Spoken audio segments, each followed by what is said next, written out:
नमस्कार। जहाँ से हमने कल समाप्त किया था वहीं से शुरू करते हैं। जैसे सिद्धांजनों को नेत्रों में लगाकर साधक सिद्ध और सुजान पर्वतों, वनों और पृथ्वी के अंदर कौतुक से ही बहुत सी खाने देखते हैं।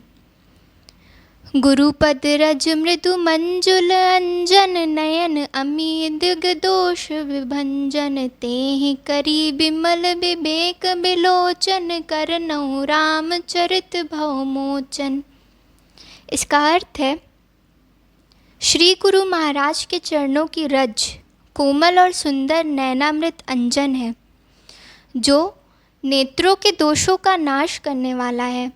उस अंजन से विवेक रूपी नेत्रों को निर्मल करके मैं संसार रूपी बंधन से छुड़ाने वाले श्री रामचरित्र का वर्णन करता हूँ।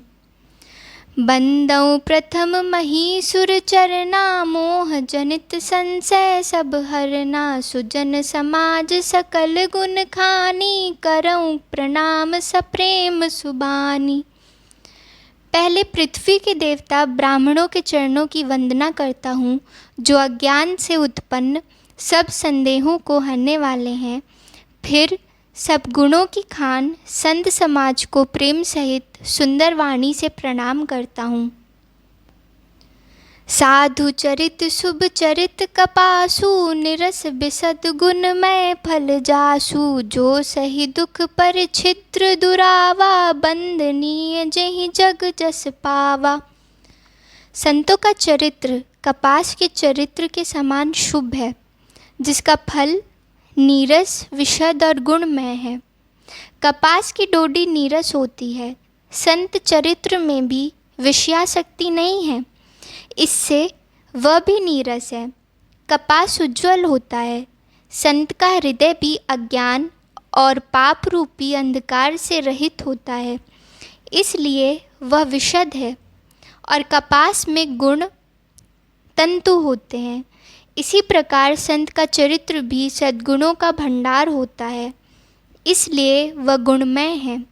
जैसे कपास का धागा सुई के किए हुए छेदों को अपना तन देकर ढक देता है, अथवा कपास जैसे लोढ़े जाने, काटे जाने और बुने जाने का कष्ट सहकर भी वस्त्र के रूप में परिणत होकर दूसरों के गोपनीय स्थानों को ढकता है, उसी प्रकार संत स्वयं दुख सहकर दूसरों के छिद्रों को ढकता है, जिसके कारण उसने जगत में वंदनीय यश प्राप्त किया है।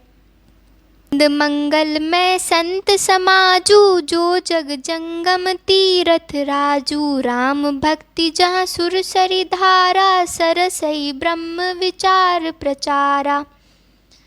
संतों का समाज आनंद और कल्याण में है, जो जगत में चलता फिरता तीर्थराज प्रयाग है। जहाँ उस संत समाज रूपी प्रयाग में राम भक्ति रूपी गंगा जी की धारा है और ब्रह्म विचार का प्रचार सरस्वती जी हैं। विधि निषेध में कलिमल हरनी करम कथा रविनंदन बरनी हरिहर कथा विराजति बेनी सुनत सकल मुद मंगल देनी। विधि और निषेध, यह करो और यह ना करो रूपी कर्मों की कथा कलयुग के पापों को हरने वाली यमुना जी हैं, और भगवान विष्णु और शंकर जी की कथाएं त्रिवेणी रूप से सुशोभित हैं, जो सुनते ही सब आनंद और कल्याणों की देने वाली हैं।